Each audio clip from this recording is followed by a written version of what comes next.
진짜 우리 수빈이랑 똑같이 생겼잖아? 어떻게 저렇게 똑같을 수가 있지? 김정숙은 그 자리에 얼어붙은 사람처럼 아무것도 할 수 없었어요. 어버이날 송편을 사러 간 재래시장 골목, 떡집 맞은편 생선가게 앞에서 7살짜리 아이가 자기 몸통만한 생선 상자를 나르고 있었습니다. 비린내 나는 물이 옷으로 흘러내리고 있었는데 그 아이의 얼굴이 옆에 서 있는 내 딸과 판박이었어요. 재벌가 사모님이 그 시장에 서 있었던 건 순전히 우연이었습니다. 시어머니가 그 떡집 송편을 고집하지 않았다면, 포장을 기다리는 그 몇 분이 없었다면, 그 아이가 그 순간 상자를 들고 지나가지 않았다면 평생 몰랐을 거예요. 그리고 이 우연 하나가 두 아이의 인생을 통째로 뒤집어 놓았습니다. 도대체 어떤 사연이 숨어 있기에 이렇게 똑같이 생긴 아이를 만나게 된 걸까요? 사연 시작 전 구독과 좋아요를 눌러주시면 행운이 함께할 거예요. 그럼 이야기 시작합니다.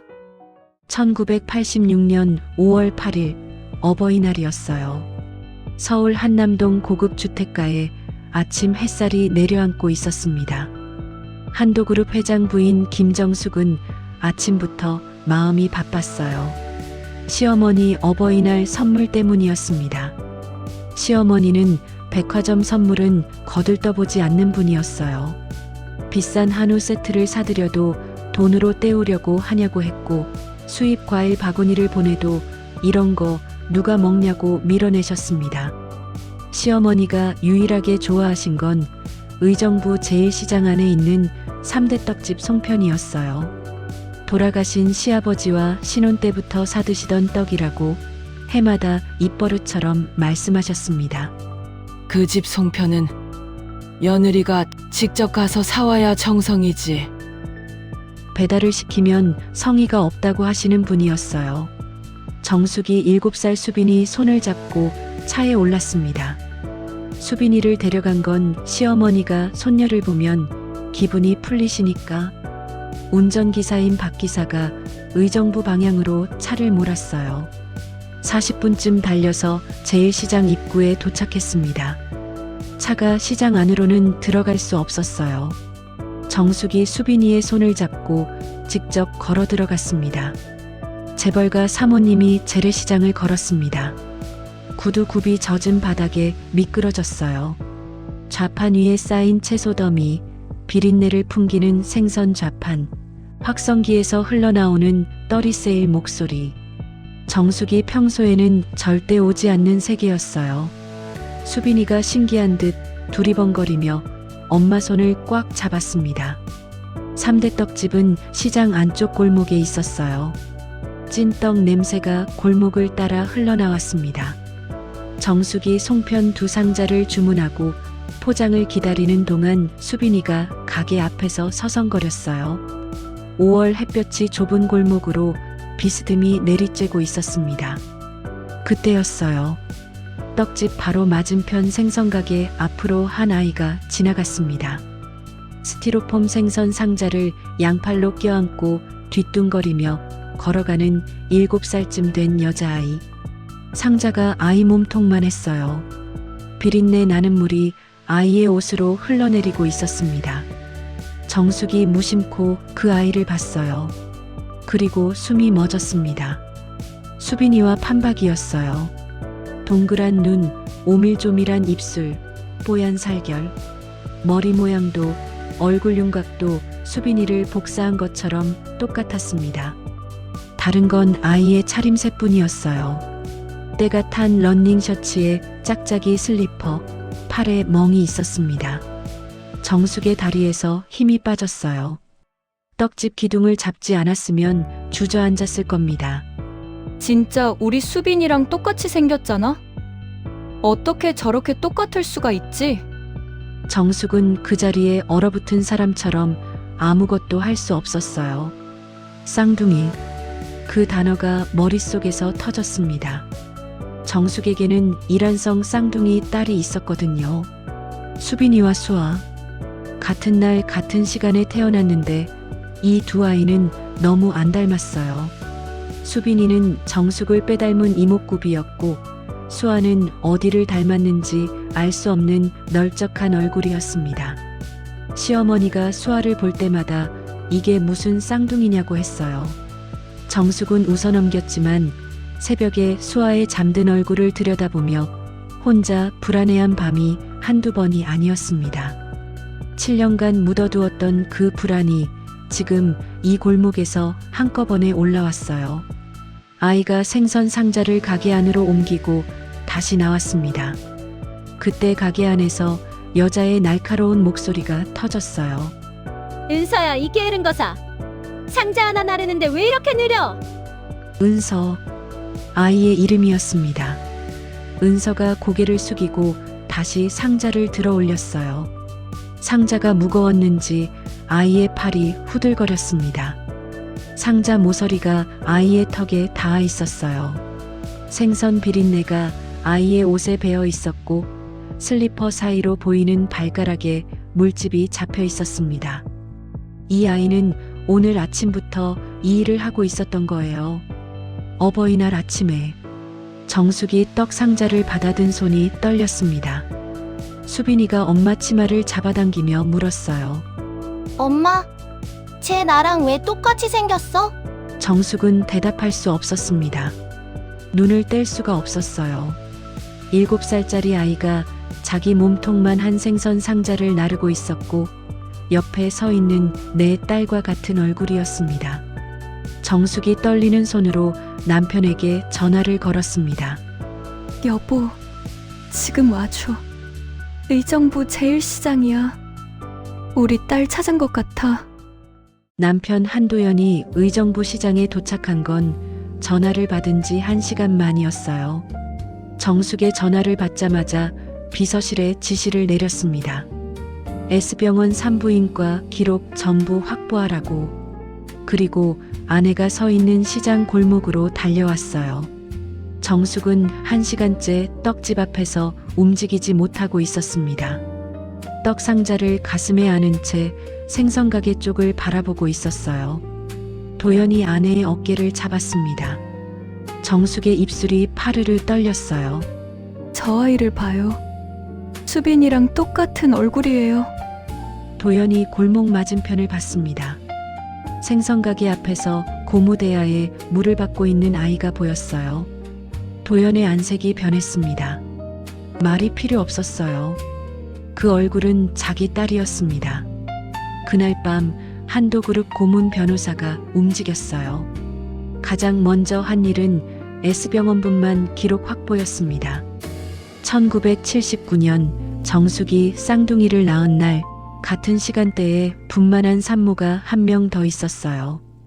의정부에 사는 최말순이라는 여자였습니다. 기록에는 여아 1명 출산이라고 적혀 있었어요. 이름은 박은서, 다음은 혈액형 검사였습니다. 가족이니까 수빈이와 수아는 바로 검사할 수 있었어요. 결과가 나왔습니다. 한도연 O형, 김정숙 O형, 한수빈 O형. 여기까지는 맞았어요. 문제는 수아였습니다. A형, O형 부모 사이에서 A형 아이는 나올 수 없습니다. 고등학교 생물 시간에 배운 그 상식이 7년간 키운 아이가 내 아이가 아니라는 증거가 됐어요. 하지만 혈액형만으로는 부족했습니다. 시장에서 본 그 아이가 정말 정숙의 딸인지 확인하려면 친자 검사가 필요했어요. 문제는 은서가 남의 집 아이라는 거였습니다. 머리카락 한 올도 함부로 가져올 수 없었어요. 한도그룹 법무팀이 방법을 찾았습니다. 병원분만 기록에 같은 시간대 출생아가 2 가정밖에 없었고 한쪽 아이의 혈액형이 유전적으로 불가능하다는 의학적 근거가 있었어요. 이 2가지를 증거로 법원에 친자 확인 검사 명령을 신청했습니다. 법원 명령이 나오기까지 2주가 걸렸어요. 그 2주가 정숙에게는 2년 같았습니다. 밤마다 시장 골목에 그 아이 얼굴이 떠올랐어요. 멍이 든 볼, 생선 상자에 눌린 턱, 빛이 없는 눈. 그리고 아침마다 수아가 엄마 좋은 아침하고 웃었습니다. 이 아이가 내 아이가 아닐 수도 있다는 사실을 안고 웃어야 했어요. 법원 명령이 떨어졌습니다. 박종구와 최말순 부부는 영문도 모른 채 법원 출석 통지를 받았어요. 한도그룹이라는 이름을 듣자 박종구의 눈이 달라졌습니다. 재벌이 왜 우리 아이 유전자 검사를 하자는 거지? 하지만 법원 명령이었으니 거부할 수 없었어요. 검사 결과가 나온 날 정숙은 변호사 사무실 의자에 앉아 결과지를 받아들었습니다. 종이가 손끝에서 바스락거렸어요. 수아는 한도영과 김정숙의 친생자가 아닙니다. 은서는 한도영과 김정숙의 친생자입니다. 활자 몇 줄이 7년이라는 시간을 통째로 뒤집었습니다. 병원이 경위를 조사한 결과 원인은 허무할 정도로 단순했어요. 1979년 정숙이 쌍둥이를 낳던 날 신생아실에서 아이들 손목에 이름표를 묶는데 그날 쓴 종이 이름표가 젖어서 글씨가 번졌습니다. 간호사가 이름표를 다시 쓰면서 아이를 바꿔 묶었어요. 쌍둥이 중 한 명과 옆 침대 산모의 아이가 뒤바뀐 겁니다. 종이 한 장, 물 한 방울, 간호사의 실수 한 번. 그게 두 아이의 인생을 통째로 갈라놓았습니다. 정숙은 집으로 돌아와 수아의 방 앞에 섰어요. 문을 열지 못했습니다. 방 안에서 수아가 텔레비전을 보며 웃는 소리가 들렸어요. 이 아이는 내 뱃속에서 나온 아이가 아니었습니다. 하지만 이 아이의 첫 번째 단어가 엄마였어요. 뇌성마비로 뻣뻣한 손가락이 처음 숟가락을 쥔 날 정숙이 울었고 물리치료실에서 한 발짝 뗄 때마다 정숙이 박수를 쳤습니다. 새벽마다 아이의 경직된 다리를 주물러주던 손이 정숙의 손이었어요. 7년이었습니다. 2555일의 밤을 이 아이 곁에서 보냈어요. 그런데 시장에서 본 그 아이, 은서, 내 뱃속에서 나온 진짜 딸은 7년간 생선 상자를 나르고 있었습니다. 멍이 든 팔로 깨진 그릇을 줍고 맞아도 울지 못하는 아이가 돼 있었어요. 내가 수아의 다리를 주무르는 동안 은서는 맞고 있었습니다. 내가 수아에게 동화책을 읽어줄 때 은서는 생선 비늘을 치우고 있었어요. 같은 시간, 같은 하늘 아래에서 정숙이 수아의 방문 앞에 주저앉았습니다. 두 손으로 입을 막고 소리 없이 울었어요. 생살이 찢겨나간들 이렇게 아플까요? 안에서 수아가 문 너머로 물었습니다. 엄마, 왜 울어? 정숙은 대답할 수 없었어요. 이 아이를 보내야 한다는 걸 알고 있었습니다. 그리고 시장에 그 아이를 데려와야 한다는 것도. 하지만 7년을 키운 아이의 목소리가 문 너머에서 엄마를 부르고 있었어요. 보내야 하는 아이와 데려와야 하는 아이 사이에서 정숙의 심장이 두 쪽으로 찢어지고 있었습니다. 친자 검사 결과가 나온 지 일주일 뒤 두 가족이 처음으로 마주 앉았어요. 장소는 서울 강남 한도그룹 본사 20층 회의실이었습니다. 통유리 너머로 서울 시내가 내려다 보였어요. 대리석 바닥, 가죽 의자, 테이블 위에 놓인 생수병에도 한도그룹 로고가 박혀 있었습니다. 박종구와 최말순이 회의실 문을 열고 들어왔어요. 최말순의 시선이 천장부터 바닥까지 훑었습니다. 눈이 달라지는 게 보였어요. 이 사람들이 얼마나 큰 돈을 가지고 있는지 실감한 거죠. 박종구도 마찬가지였습니다. 가죽 의자에 앉으면서 자세를 고쳐 앉았어요. 시장에서 생선 팔던 사람의 눈이 아니었습니다. 계산하는 눈이었어요. 변호사가 검사 결과를 읽었습니다. 양쪽 다 조용히 들었어요. 결과를 다 듣자마자 박종구가 입을 열었습니다. 그러니까 우리가 7년간 남의 아이를 키운 거 아닙니까? 그 보상은 누가 해줍니까? 첫 마디가 보상이었어요. 7년간 키운 아이에 대한 미련도 바뀐 아이에 대한 놀라움도 없었습니다. 돈이었어요. 처음부터 끝까지. 도연의 턱이 굳었지만 아무 말도 하지 않았습니다. 그때 최말순이 물었습니다. 그래서 우리 은서 대신 받아야 할 아이가 어떤 앤데요? 변호사가 수아의 상태를 설명했어요. 뇌성마비 진단, 현재 물리치료 중, 걸을 수는 있으나 움직임에 제한이 있다고. 최말순의 표정이 일그러졌습니다. 고개를 돌려 남편에게 속삭였어요. 작은 목소리였지만 회의실이 조용해서 다 들렸습니다. 아픈 애를 데려가서 뭐해? 병원비만 나가지. 정숙의 손이 테이블 아래에서 떨렸어요. 7년간 새벽마다 다리를 주물러주고 물리치료실을 오가며 한 발짝 한 발짝 걷는 법을 가르친 아이였습니다. 그 아이를 병원비라는 단어 하나로 잘라내는 사람이 친엄마였어요. 정숙이 입을 열었습니다. 제가 두 아이 다 키우겠습니다. 은서도 수아도 제가 책임지겠습니다. 회의실이 조용해졌어요. 도연이 아내를 봤습니다. 정숙의 눈은 흔들리지 않았어요. 진심이었습니다. 하지만 박종구가 고개를 저었어요. 두 아이 다 키우시겠다고? 그건 안 됩니다. 수아는 우리 친딸이에요. 우리 딸은 우리가 데려갑니다. 그리고 은서도 7년이나 키웠는데 그에 맞는 보상은 해주셔야지. 협상이 3개월간 이어졌습니다. 병원이 중재에 나섰어요. 정숙이 가장 집착한 건 수아의 치료였어요. 7년간 한도그룹 산하 최고 병원에서 물리치료를 받아온 아이가 시장통 뒷방으로 돌아가는 거였습니다. 저 사람들이 치료를 시켜줄 리가 없었어요. 최말순의 얼굴을 본 순간 알았습니다. 병원비만 나간다고 한 그 여자가 아이를 병원에 데려갈 리 없었어요. 정숙이 조건을 내걸었습니다.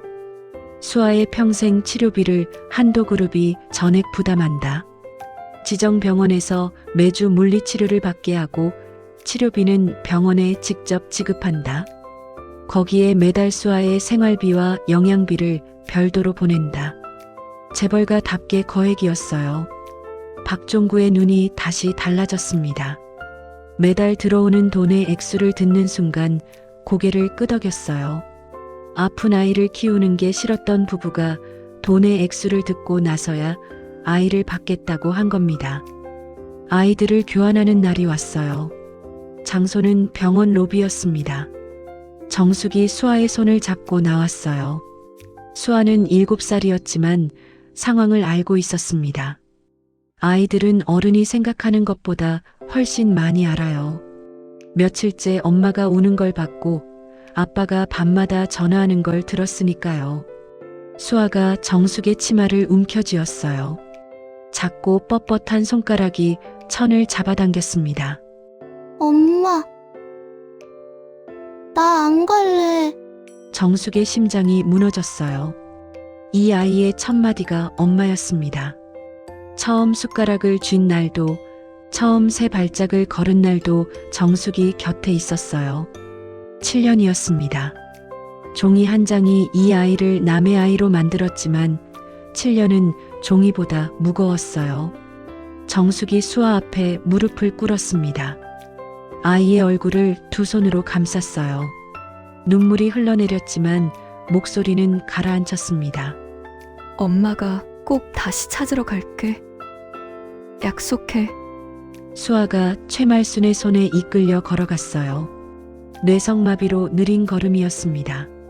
한 발짝 뗄 때마다 고개를 돌려 정숙을 봤어요. 복도 끝 모퉁이를 돌 때까지 뒤돌아보고 있었습니다. 그 모퉁이를 돈 순간 수아의 모습이 사라졌어요.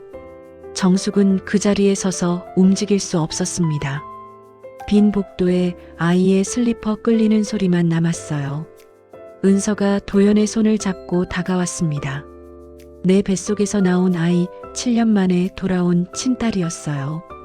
은서의 동그란 눈이 정숙을 올려다봤습니다. 수빈이와 똑같은 그 눈. 하지만 정숙의 눈에는 복도 끝으로 사라진 느린 걸음만 보였어요. 차에 타자마자 정숙이 무너졌습니다. 핸들 뒤에 앉은 박 기사가 룸미러를 올려버렸어요. 뒷좌석에서 소리 없이 우는 정숙의 양쪽에 수빈이와 은서가 앉아 있었습니다. 한쪽은 7년간 함께한 딸, 한쪽은 7년 만에 돌아온 딸. 하지만 정숙의 마음은 이 차 안에 없었어요. 병원 복도 끝 모퉁이를 돌아간 아이 고개를 돌려 엄마를 보던 그 느린 걸음 곁에 가 있었습니다. 은서는 한남동 집에서 빠르게 안정을 찾아갔어요. 처음에는 소리만 나도 몸을 움츠렸습니다. 그릇이 부딪히는 소리에 반사적으로 손으로 머리를 감쌌어요. 7년간 몸에 배인 것들이었습니다. 정숙이 매일 아이 곁에 앉았어요. 등을 쓸어주고 동화책을 읽어줬습니다. 수빈이가 언니라고 부르기 시작하면서 은서의 눈에 조금씩 빛이 돌아왔어요. 하지만 정숙은 밤마다 수학 꿈을 꿨습니다. 병원 복도에서 고개를 돌려 엄마를 보던 그 느린 걸음. 엄마 나 안 갈래라고 했던 그 목소리. 새벽에 눈을 뜨면 손이 아이의 뻣뻣한 다리를 주무르던 감각을 기억하고 있었어요. 수아를 보낸 지 석 달 만에 정숙이 의정부로 갔습니다. 수아를 보는 순간 다리에서 힘이 빠졌어요. 석 달 만에 아이가 눈에 띄게 말라 있었습니다. 한도그룹이 지정병원에 매달 치료비를 보내고 있었지만 아이에게 치료받은 흔적이 없었어요. 병원에 확인하니 수아가 한 번도 오지 않았다고 했습니다. 정숙이 별도로 보내던 생활비와 영양비도 마찬가지였어요. 돈은 매달 들어갔지만 아이한테는 한 푼도 쓰이지 않은 거였습니다. 박종구 부부가 전부 가져다 쓴 거예요. 정숙이 직접 수아를 병원에 데려가겠다고 했습니다. 박종구가 막았어요. 우리 딸이니까 우리가 알아서 한다고. 법적으로 친부모의 벽을 넘을 수 없었습니다. 정숙은 돌아올 수밖에 없었어요. 그로부터 6년이 흘렀습니다. 박종구와 최말수는 한도그룹에서 들어오는 돈을 흥청망청 써버렸어요. 그리고 이혼했습니다. 수아는 13살이었어요. 아빠는 떠났고 엄마도 떠났습니다. 뇌성마비가 있는 13살 아이가 혼자 남겨진 거예요. 그리고 수아는 사라졌습니다. 정숙이 한도그룹의 모든 자원을 동원했어요. 흥신소를 쓰고 사람을 풀고 전국 복지시설에 연락했습니다. 찾을 수 없었어요. 13살 뇌성마비 아이가 어디로 갔는지 아무도 몰랐습니다. 해마다 어버이날이 되면 정숙은 아무것도 할 수 없었어요. 시어머니 송편을 사러 갔던 그 시장, 떡집 맞은편 생선가게 앞에서 상자를 나르던 은서를 보았던 그날이 떠올랐습니다. 그 우연 하나가 은서를 살렸지만 수아는 구하지 못했어요. 수빈이와 은서가 엄마 어버이날 축하한다고 카드를 쓸 때마다 정숙의 귀에는 같은 목소리가 울렸습니다. 엄마, 나 안 갈래. 7년을 키운 아이였어요. 어떻게 있겠습니까?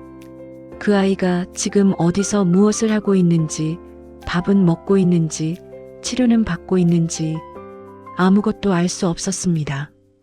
2006년이 되었어요. 수아를 마지막으로 본 지 20년이 지났습니다. 수아가 살아있다면 27살이었어요. 정숙은 50이 넘었고 은서와 수빈이는 30을 바라보는 어른이 됐습니다. 한도그룹은 더 커졌고 세상은 바뀌었어요. 하지만 정숙의 시간은 1986년 병원 복도에서 멈춰 있었습니다. 정숙이 결심을 했어요. 텔레비전에 나가기로 한 겁니다. 재벌가 안주인이 방송에 얼굴을 내미는 건 전례가 없는 일이었어요. 시어머니가 반대했습니다. 가문에 체면이 있다고 집안 사정을 세상에 내놓는 거냐고. 남편 도연도 걱정했어요. 하지만 정숙은 물러서지 않았습니다. 20년을 찾았어요. 흥신소도 써봤고 복지시설도 다 돌았어요. 이제 할 수 있는 건 이것밖에 없어요. 정숙이 카메라 앞에 앉았습니다. 조명이 얼굴을 비췄어요. 쉰이 넘은 여자의 눈가에 주름이 잡혀 있었지만 눈빛은 20년 전 그 병원 복도에 서 있던 때와 똑같았습니다. 낳지 않은 아이입니다. 하지만 제 딸이에요. 7년을 키웠어요. 하루도 잊은 적이 없습니다. 방송이 나간 뒤 제보가 쏟아졌어요. 대부분은 허위 정보였습니다. 일주일쯤 지나 한 통의 전화가 왔어요. 경기도 외곽의 한 재활시설 직원이었습니다. 우리 시설에 20년 넘게 생활하고 있는 여성이 있는데 방송에서 말씀하신 조건과 일치한다고요. 정숙의 손이 전화기 위에서 떨렸어요. 시설에서 확인한 수아의 경로는 이랬습니다. 13살에 부모가 이혼하고 버려진 뒤 동네 주민이 신고해서 시립병원으로 갔어요. 시립병원에서 기초적인 치료를 받다가 재활시설로 옮겨졌습니다. 그때부터 14년 동안 아무도 찾아오지 않았어요. 면회 기록란은 14년 동안 비어 있었습니다. 정숙이 화장실에 들어가 문을 잠갔어요. 세면대를 잡고 소리 없이 울었습니다. 14년 동안 혼자였다는 말이 머릿속에서 떠나지 않았어요. 그때 내가 더 싸웠어야 했어. 법이 안 된다고 했을 때 포기하지 말았어야 했어. 박종구가 막았을 때 그냥 돌아오지 말았어야 했다고. 20년간 찾아다닌 것은 사실이지만 찾아다니는 동안 수아는 혼자였습니다. 첫 방문날 정숙은 후원자로 소개했어요. 갑자기 엄마라고 하면 수아가 받아들일 수 없을 거라고 생각했습니다. 시설 복도를 걸어가는 동안 심장이 터질 것 같았어요. 문이 열렸습니다. 휠체어에 앉은 여자가 창밖을 보고 있었어요. 고개를 돌렸습니다. 정숙의 숨이 멎었어요. 27살이 된 얼굴이었지만 그 안에 7살 수아가 그대로 있었습니다. 동그랗지는 않지만 큰 눈, 도톰한 입술, 정숙을 올려다보던 그 눈. 20년이라는 시간이 얼굴 위로 지나갔지만 정숙은 단번에 알아봤어요. 내 아이. 정숙이 자기소개를 했습니다. 후원자라고. 앞으로 자주 오겠다고. 수아가 고개를 살짝 끄덕였어요. 낯선 사람의 익숙한 표정이었습니다. 기대하지 않는 눈이었어요. 정숙이 일주일에 한 번씩 찾아왔습니다. 과일을 가져오고 함께 산책을 하고 아무 말 없이 옆에 앉아 있기도 했어요. 한 달이 지나고 2달이 지나면서 수아의 표정이 조금씩 풀렸습니다. 정숙이 올 시간이 되면 창밖을 보고 있었어요. 3달째 되던 날 정숙이 말했습니다. 사실 나는 후원자가 아니야. 수아가 정숙을 봤어요. 정숙의 눈에서 눈물이 흘러내렸습니다. 내가 7살 때까지 너를 키운 사람이야. 너를 20년 동안 찾았어. 수아의 입술이 떨렸어요. 한참 동안 아무 말도 하지 못했습니다. 그리고 입을 열었어요. 아무도 저를 원한 적 없는 줄 알았어요. 정숙이 수아의 손을 잡았습니다. 27살이 된 손이었지만 그 안에 7살 때 치마를 움켜쥐던 뻣뻣한 손가락이 그대로 있었어요. 나는 20년 동안 너를 찾고 있었어. 하루도 안 잊었어. 시설 창문으로 오후 햇살이 들어왔습니다. 20년 만에 두 사람의 손이 다시 맞잡혔어요. 종이 한 장이 갈라놓은 20년, 간호사의 실수가 만든 20년, 친부모의 탐욕이 빼앗은 20년. 그 모든 시간을 넘어서 한 사람은 포기하지 않았습니다. 엄마였으니까요. 재회 이후 정숙은 매달 시설을 찾았어요. 한 번도 빠진 적이 없었습니다. 서울에서 경기도 외곽까지 1시간 반. 과일을 사고 계절에 맞는 옷을 사고 수아가 좋아하는 찐빵을 사들고 갔어요. 14년간 비어있던 면회 기록란이 빈칸 없이 채워지기 시작했습니다. 치료도 다시 시작됐어요. 한도 그룹이 지정한 재활병원에서 주 3회 물리치료를 받게 했습니다. 13살에 끊긴 치료가 14년 만에 다시 이어진 거였어요. 의사가 말했습니다.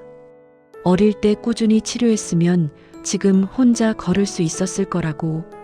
정숙은 그 말을 듣고 시설 주차장에 앉아 한참을 울었어요. 7살까지는 자기가 매일 새벽 다리를 주물러주고 한 발짝 한 발짝 가르쳤습니다. 그 치료가 끊기지 않았다면 수아는 지금 걷고 있었을 거예요. 수빈이와 은서에게도 수아 이야기를 했습니다. 30이 다 된 두 딸은 엄마가 20년간 찾아다닌 아이가 있다는 걸 알고 있었지만 직접 만난 건 처음이었어요. 은서가 시설에 와서 수아를 보는 순간 눈물을 참지 못했습니다. 자기가 돌아오는 바람에 보내줘야 했던 아이. 은서가 수아의 손을 잡았어요. 언니. 수아의 눈이 커졌습니다. 태어나서 처음 들어본 호칭이었어요. 누군가의 언니. 누군가에게 필요한 사람. 수빈이도 언니라고 불렀습니다.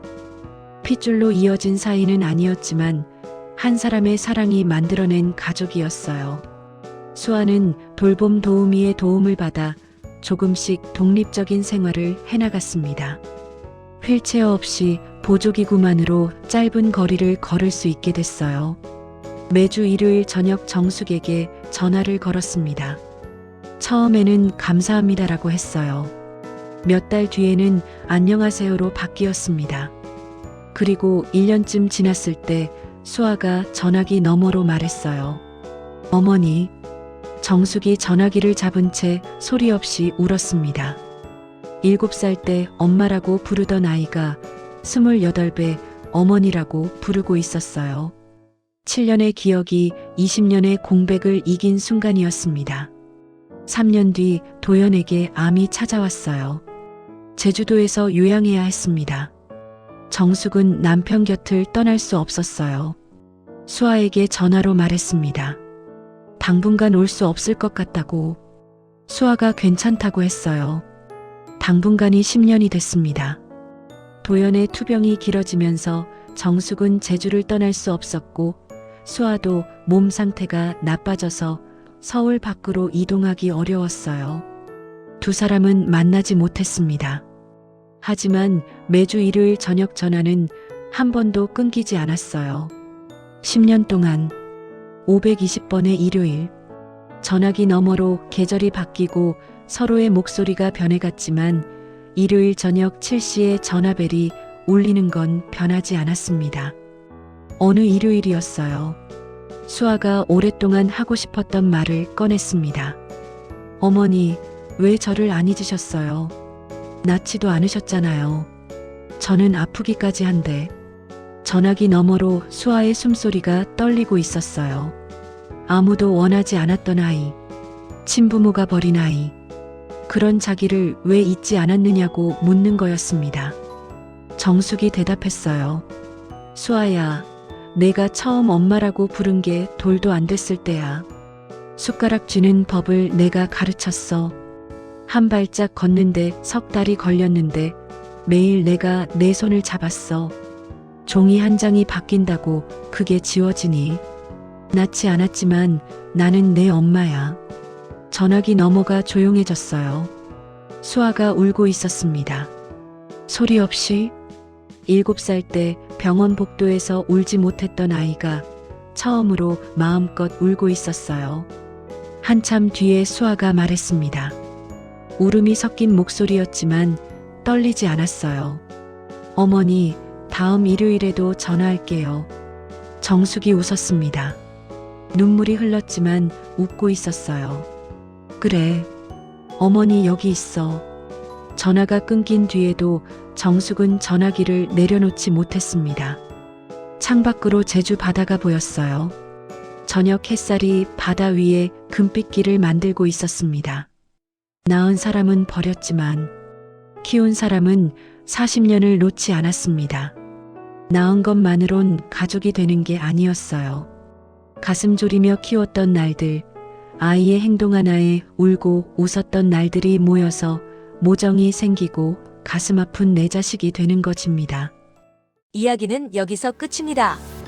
아니 끝나지 않을 엄마의 자식사랑 이야기입니다. 가슴이 먹먹해지고 눈물이 흐르는 사연 어떠셨나요? 일어나기 힘들지만 누군가에게 있을 수 있는 일. 만약에 나였다면 장애가 있는 그 아이에게 40년 동안 엄마일 수 있었을까요? 나는 어떤 선택을 했을까요? 낳지 않았지만 엄마입니다. 온 마음을 다해 키워낸 엄마입니다. 이 한마디가 여러분의 가슴에도 닿았다면 지금 이 영상의 좋아요를 눌러주세요. 그리고 아직 구독하지 않으셨다면 구독과 알림 설정까지 부탁드립니다. 여러분이 눌러주시는 구독 하나가 이런 이야기를 계속 만들 수 있는 힘이 됩니다. 댓글로 여러분의 이야기도 들려주세요. 여러분에게 엄마는 어떤 사람이었나요? 그 한 줄이 또 다른 누군가에게 위로가 될 수 있습니다.